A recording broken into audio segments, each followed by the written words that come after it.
أعوذ بالله من الشيطان الرجيم. بسم الله الرحمن الرحيم. فإذا قضيتم مناسككم فاذكروا الله كذكركم آباءكم أو أشد ذكرا. فمن الناس من يقول ربنا آتنا في الدنيا وما له في الآخرة من خلاق.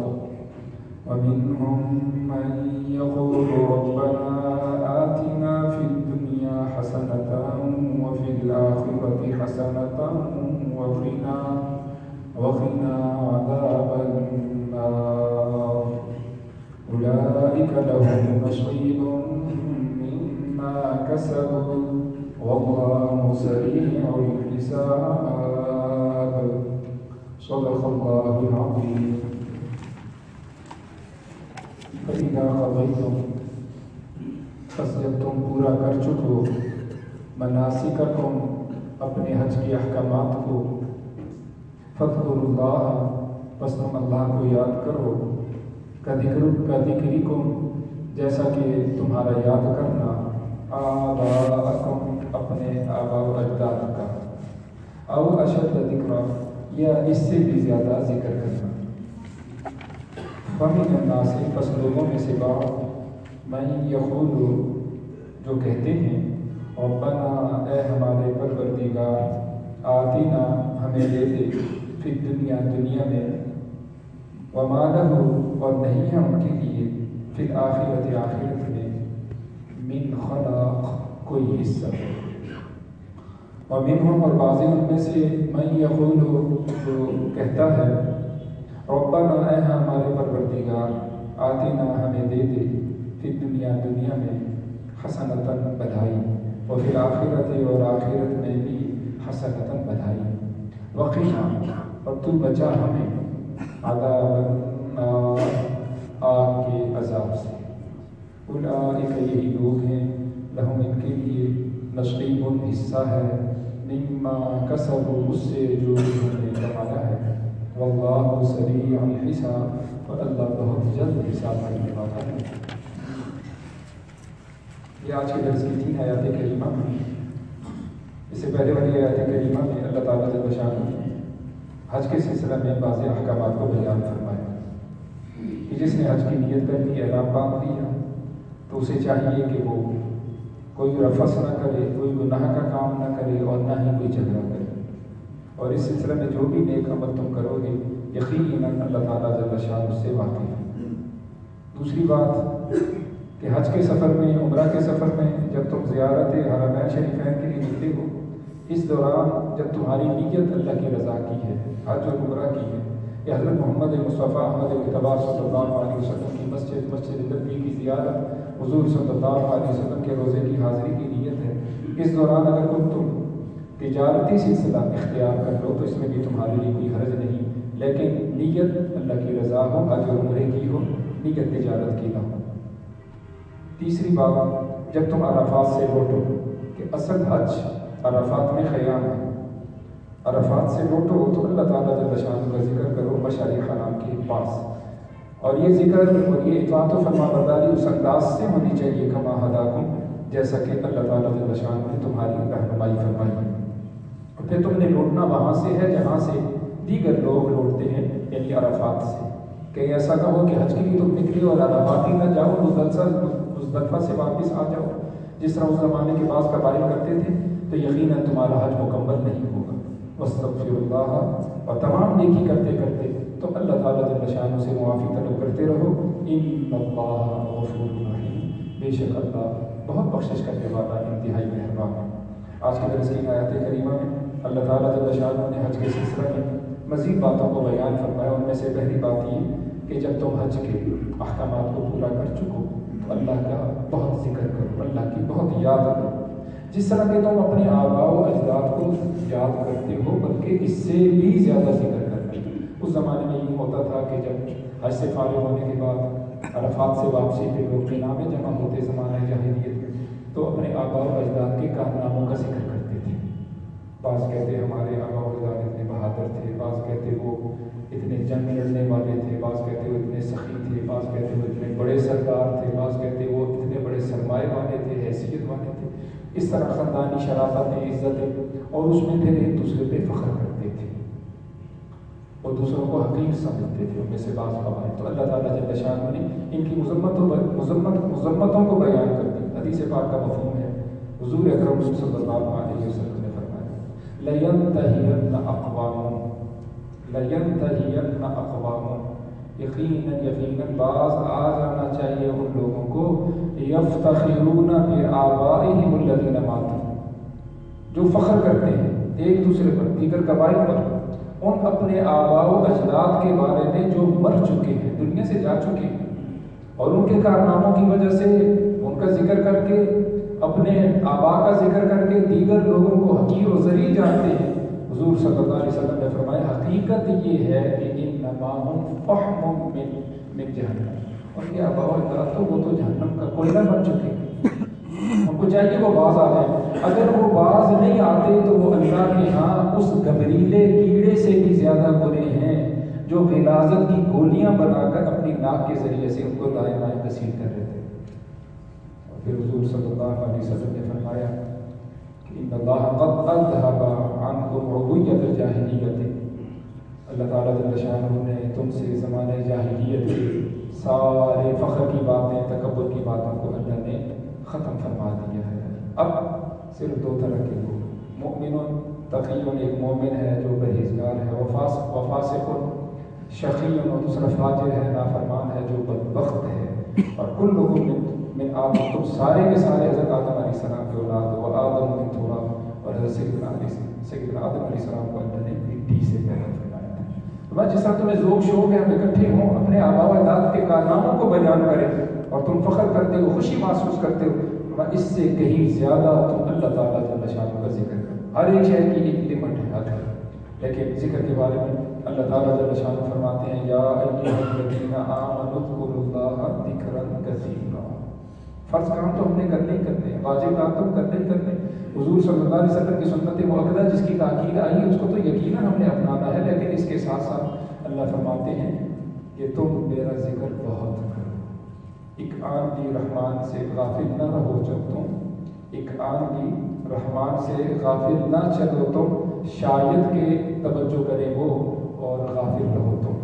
اس کو بیان کرتے ہوئے اللہ تعالیٰ جل شانہ کا ارشاد ہے فَإِذَا قَضَيْتُم، بس جب تم ادا کر چکو. قضا کا مطلب ادا کرنا ہے، تو قضا کر تو ضائع کر تو نہیں. فَإِذَا قَضَيْتُم أَيْ أَدَّيْتُم، جب تم ادا کر چکو مناسککم، اپنے حج کے احکامات کو. مناسک جمع منسک، دیگر احکامات کو احکامات کہا جاتا ہے.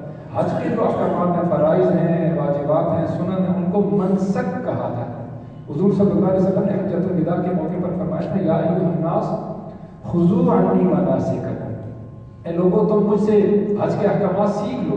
لعلی لا اراکم بعد عامکم ھذا، شاید کہ اس سال کے بعد تم مجھے آئندہ اپنے اندر نہ پاؤ. یہ اشارہ تھا ان قریب میں دنیا سے کوچ کرنے والا ہوں، ان قریب میں دنیا سے رخصت ہونے والا ہوں. تو مناسک کا مطلب حج کے احکامات. جب تم حج کے احکامات کو پورا کر چکو فاذکروا اللہ، تو بس تم اللہ کو یاد کرو. کذکرکم آباءکم، جیسا کہ ذکر کرنا تمہارا، یاد کرنا تمہارا اپنے آباء و اجداد کا، او اشد ذکرا، یا اس سے بھی زیادہ ذکر کرنا. اب دو طرح کے لوگ ہوں گے، اور اب بھی دو طرح کے لوگ ہیں. عبادتیں کرتے ہیں، ریاضتیں کرتے ہیں، کوششیں کرتے ہیں، محنتیں کرتے ہیں، مقصد یہ ہے کہ دنیا مل جائے. دوسرے وہ لوگ ہیں جو یہ آرزو و تمنا کرتے ہیں یا اللہ دنیا بھی مل جائے، میری دنیا بھی اچھی ہو جائے اور آخرت بھی اچھی ہو جائے. یقیناً ان دونوں میں سے جو دوسرے قسم کے لوگ ہیں وہ اللہ کے یہاں پیارے ہیں اور وہی مطلوب ہیں، اور انبیاء کی بھی یہی شان ہے. اللہ تعالیٰ جل شانہ نے پہلے کی روح کو بیان کرتے ہوئے فرمایا فَمِنَ النَّاسِ، بس لوگوں میں سے بات مَن یقول، جو یہ کہتے ہیں ربنا، اے ہمارے پروردگار، آتنا فی الدنیا، ہمیں دے دنیا میں جو کچھ تو نے دینا، ہمیں صرف دنیا میں دے دے. کیونکہ ان کے آخرت کا تصور، موت کے بعد کی زندگی کا تصور نہیں، تو ان کی آرزو و تمنا ہی ہوتی ہے، خواہش ہی ہوتی ہے جتنا کچھ ہم کر رہے ہیں اس کا بدلہ ہمیں دنیا میں ملنا چاہیے. اللہ فرماتے ہیں جو صرف دنیا کا طالب ہے اور آخرت کو وہ چاہتا ہی نہیں، اس کو مانگتا ہی نہیں ہے، وما لہ فی الآخرۃ من خلاق، اس لیے آخرت میں کوئی حصہ نہیں. ہم سب قرآن سیکھنے سکھانے والے ہیں. ہم نے کوشش کرنی ہے اور بار بار اس کی طلب رکھنی ہے، جستجو رکھنی ہے. ہم نے ایسا نہیں کرنا کہ ہماری کوشش، محنت، ہماری صلاحیتیں، ہمارے نیک عمل یا جو بھی ہے سلسلہ، اس کا بدلہ ہمیں دنیا میں مل جائے. یقیناً یہ کامیابی نہیں، سخت ناکامی. مشرکین مکہ خلاف کعبہ کو پکڑ کر کہا کرتے تھے ربنا عجل لنا قطنا قبل یوم الحساب. یا اللہ جو کچھ ہمیں تم نے دینا ہے بس ادھر دے دے، حساب کے دن سے پہلے دے، ہمیں آخرت میں کچھ نہیں چاہیے. ایسے لوگ ہیں اللہ تعالیٰ جل شانہ نے ان کے بارے میں سورہ بنی اسرائیل سورہ اسراء 15ویں پارے میں فرمایا، اور اللہ نے زبردست دونوں فرقوں کا تقابل فرمایا. فرمایا من اراد الآخرۃ من کان یرید العاجلۃ عجلنا له فیها ما نشاء لمن نرید ثم جعلنا له جہنم یصلاها مذموما مدحورا. فرمایا جو دنیا چاہے گا اور دنیا کی طلب رکھے گا، جستجو رکھے گا، کوشش رکھے گا، ہم دے دیں گے اسے. کسے دیں گے؟ لمن نشاء، جسے ہم چاہیں گے. کتنا دیں گے؟ اتنا دیں گے. اللہ فرماتے ہیں جتنا ہم چاہیں گے. دو شرطوں کے ساتھ اللہ فرما رہے ہیں ہم دے دیں گے. عجلنا له فیها ما نشاء لمن نرید، جتنا ہم چاہیں گے اور جس کے لیے ہم چاہیں گے. دنیا تو مل جائے گی. من جد فوجد، چور چوری کے لیے کوشش کرے گا، چوری کر لے گا. ڈاکو ڈاکے کے لیے کوشش کرے گا، ڈاکہ ڈال لے گا. حرام خور حرام کے لیے کوشش محنت کرے گا. دنیا دار الاسباب ہے، وہ حاصل کر لے. اللہ تعالیٰ جل شانہ فرماتے ہیں ایسے ہی لوگ ہیں وما لہ فی الآخرۃ من خلاق، ان کے لیے آخرت میں کوئی حصہ نہیں. اور اس کے مقابلے میں آخرت کے بارے میں فرمایا من اراد الآخرۃ وسعى لها سعیها وهو مؤمن فاولئک کان سعیهم مشکورا. اللہ فرماتے ہیں جو آخرت کے لیے کوشش کرے، ایمان والا ہو، تو تھوڑی سی کوشش بھی اللہ تعالیٰ جل شانہ اس کی بہت قدر کرے گی. دنیا میں ہم دیکھتے ہیں لوہے کو بیچا جاتا ہے من اور ٹن کے ساتھ. اتنے من لوہا چاہیے، اتنا ٹن لوہا چاہیے. اس وقت ہم سونے چاندی کے بھاؤ جانتے ہیں، اتنے گرام کے ساتھ ہیں. اتنا گرام، اتنا تولہ چاہیے. کلو، 2 کلو، 5 کلو کا حساب یا من اور ٹن کا حساب سونے میں نہیں چلتا. ہم مارکیٹ بازار جاتے ہیں، گندم ہے، مکئی ہے، جو ہے، باجرہ ہے، دالیں ہیں، چینی، چاول، یہ جتنی چیزیں بھی ہیں، ہم کس کے ساتھ اس کا بھاؤ لگاتے ہیں؟ کلو کے ساتھ. اتنا کلو چاہیے. من اور ٹن کی بات عام طور پر نہیں ہوتی. بالکل اسی طرح بعض چیزیں ایسی ہیں وہ درجن کے اعتبار سے مارکیٹ کے اندر کیلے ہیں، کینو ہے، انڈے ہیں، سر قربان جو ہے اللہ کی جنت بہت بڑی ہے. اللہ خود فرماتے ہیں، حضور صلی اللہ علیہ وسلم کے ارشاد مبارک ہے، اللہ فرماتے ہیں الا ان سلعۃ اللہ غالیہ، الا ان سلعۃ اللہ الجنہ. اے لوگو، اللہ کی جنت بہت عالی ہے، غالی ہے اور بہت مہنگی ہے. الا ان سلعۃ اللہ الجنہ، اللہ نے تمہاری صلاحیتوں، تمہاری کوشش کے بدلے میں تمہارے لیے جنت رکھی ہے. اس کا ریٹ کیا ہے؟ سوال یہ ہے. دنیا کا تو یہ بھاؤ ہے، اس کا ریٹ کیا ہے؟ تو قرآن پڑھیے سورہ الزلزال میں اللہ فرماتے ہیں من یعمل مثقال ذرۃ خیرا یرہ. سبحان اللہ.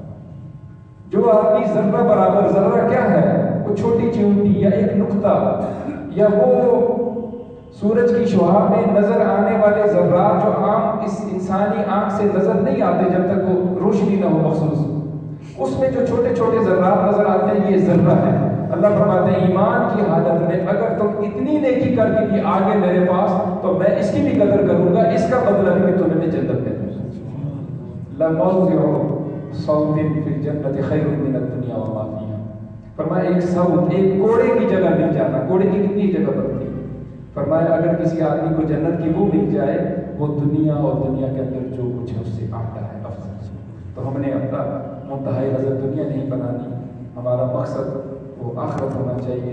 حضرت زرار بن زمرہ کنانی، یہ تابعی ہیں، وہ فرماتے ہیں اللہ کی قسم کأنی انظر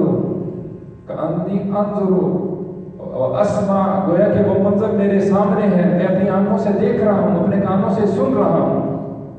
حضرت سیدنا علی المرتضیٰ رضی اللہ تعالیٰ عنہ قام فی المسجد، مسجد کے محراب میں کھڑے ہیں، قابضا علی لحیتہ، اپنی داڑھی مبارک انہوں نے اپنے ہاتھ میں لیا، اس کو پکڑا ہوئے. یتململ کتململ السلیل ویبکی بکاء الخزین. فرمایا کہ وہ یوں بلک رہے ہیں جس طرح سانپوں کا ڈھسا ہوا جو ہے وہ بلکتا ہے اور بے چین ہے، اور وہ رو رہے ہیں جس طرح انتہائی غمزدہ آدمی روتا ہے. اور وہ دنیا کو خطاب کر کے فرما رہے ہیں الیہ تشففتی الیہ تغررتی الیہ تزینتی، تو مجھے دھوکہ دینا چاہتی ہے اور تم میری طرف خوبصورت ہو کے آنا چاہتی ہے اور مجھے اپنی طرف مائل کرنا چاہتی ہے، غری غیری، میرے علاوہ کسی دوسرے کو جا کے دھوکہ دے، قد بددت کی سلاس لا سبیل الیک، میں نے تجھے 3 طلاقیں دے کے اپنے سے جدا کر دیا ہے، میرا تیری طرف کوئی لنک نہیں، کوئی راستہ نہیں، کوئی واسطہ نہیں۔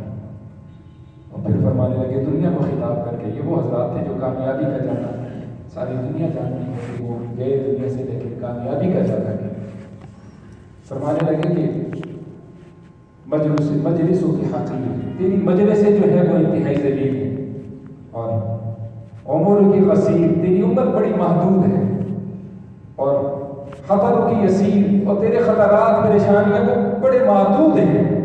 اور پھر فرمانے لگے الدنیا ثلاثۃ ایام، ہم سب کا یہ یاد ہے، پر دنیا کے کل 3 دن ہیں، یوم المضى، ایک وہ دن ہے جو گزر چکا، فما بیدک من شیء، اے سننے والے، اے دیکھنے والے، گزرے ہوئے دن سے تیرے ہاتھ میں کچھ نہیں، جو وقت گیا تو وہ تیرے ہاتھ میں نہیں۔ دوسرا فرمایا وَيَوْمُ غَدٍ، کل آئندہ آنے والا دن، فَلَسْتَ تَدْرِي أَنْتَ تُدْرِكُ، تجھے نہیں معلوم تو کل کو پائے گا کہ نہیں پائے گا۔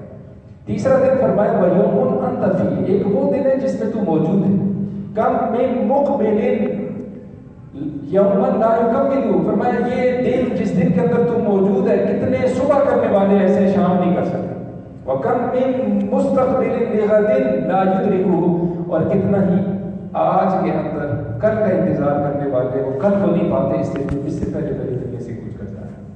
تو فرمایا میں تو جنت کا متمنی ہوں، میں تو آخرت کا متمنی ہوں، نبیوں کا پڑوس ہوگا، اللہ کی رحمتیں ہوں گی، فرشتوں کی خدمتیں ہوں گی، اور ہر طرح کی آسودگی اور خوشی میسر ہوگی، تو یہ ہے آخرت۔ اور اللہ کے نیک بندے صحابہ ہوں، اہل بیت اعظام ہوں، تابعین ہوں، تبع تابعین، انہوں نے اسی کے لیے کوشش کی، تو ہمیں بھی چاہیے ہم صرف دنیا کو اپنا منتہا اور مقصود نہ سمجھیں، اور ہماری پوری کوشش صرف دنیا کے لیے نہ ہو، بلکہ اللہ فرماتے ہیں ومنہم، اور بعض ان میں سے من یقول، جو یہ کہتا ہے ربنا، اے ہمارے پروردگار آتینا، دے دے ہم، یہ جامع دعا ہے لیکن معنی میں آنا چاہیے۔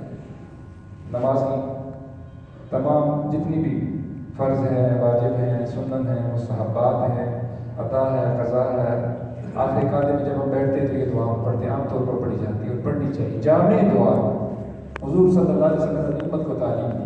قرآن پاک میں آپ پوچھنا چاہیں دین اسلام میں سب سے جامع کا مطلب جو ہے سب خیروں کو، دنیا آخرت کی ساری بھلائیوں کو شامل ہو، وہ کون سی دعا ہے؟ تو وہ یہی دعا ہے۔ حضور صلی اللہ علیہ وسلم عام طور پر طواف کے دوران اس کو پڑھتے تھے، ربنا آتنا فی الدنیا حسنہ وفی الآخرۃ حسنہ وقنا عذاب النار وادخلنا الجنۃ مع الابرار یا عزیز یا غفار۔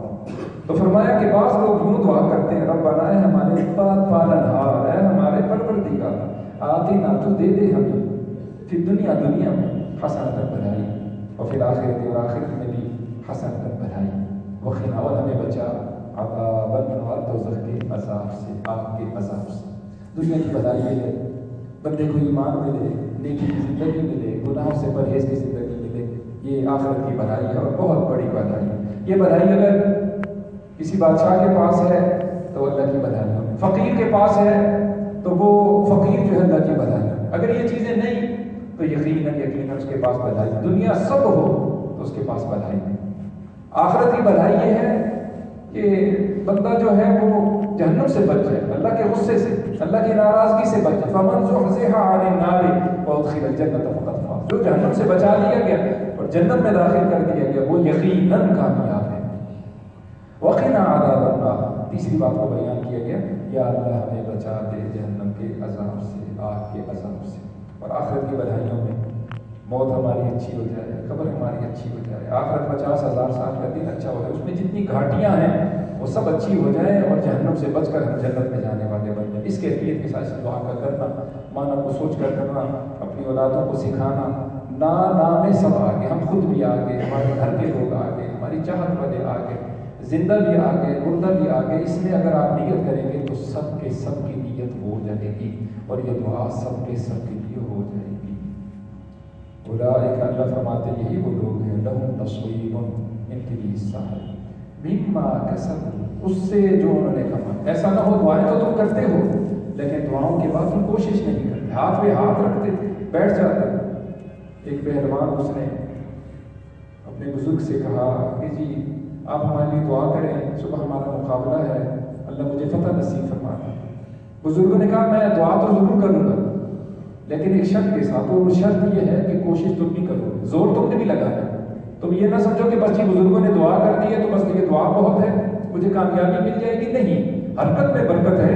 تو اللہ نے فرمایا یہ وہ لوگ ہیں ان کے لیے پورا حصہ آخرت کا. آخرت تم نے مانگی ہے تو آخرت کا پورا حصہ ہے لوگوں کے لیے اس سے جو انہوں نے کمایا. لہٰذا فرض ضروری ہے، واجب ضروری ہے، سنت ضروری ہے، حقوق اللہ حقوق العباد کا پورا کرنا ضروری ہے. واللہ سریع الحساب، اللہ بہت جلد حساب کرنے والا ہے. کچھ ایسی لوگ ہیں جن اللہ تعالیٰ جل شانہ حساب کی آسانی نصیب فرما دی. حضور صلی اللہ علیہ وسلم کی دعا مبارک ہے، اللہم حاسبنی حسابا یسیرا. امت کو سکھائیے اللہ میرا حساب آسان فرما دے. حضرت سیدہ عائشہ صدیقہ رضی اللہ تعالیٰ عنہ فرماتی ہیں من نوقش فی العذاب فقد عذب، جس سے مناقشہ کیا گیا، تفتیش کی گئی، چھان بین کی گئی تو وہ رگڑے میں آئے گا. تو دعا فرمائیں کہ اللہ مناقشے سے اور اللہ تفتیش سے، چھان بین سے میری آپ کی حفاظت فرما. اور وہ خوش نصیب لوگ ہیں جنہیں اللہ نے 50 سال تک اسلام کی زندگی نصیب فرمائی، نیکی کی زندگی نصیب فرمائی. حدیث قدسی ہے، 4 باتیں حضور اکرم صلی اللہ علیہ وسلم نے بیان فرمائی. فرمایا اذا بلغ عبدی 50 سنة، جب میرا بندہ 50 سال کا ہو جاتا ہے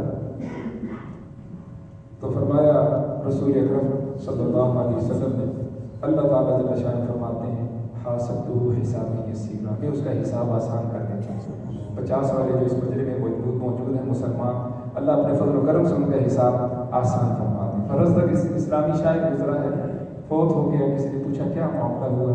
اس نے کہا میں اللہ کے در میں پیش ہوا تو اللہ نے کہا کہ تو کیا نیکی لے کے آیا؟ تو میں نے عرض کیا اللہ اسلام میں صرف بڑھاپا لے کے آیا ہے.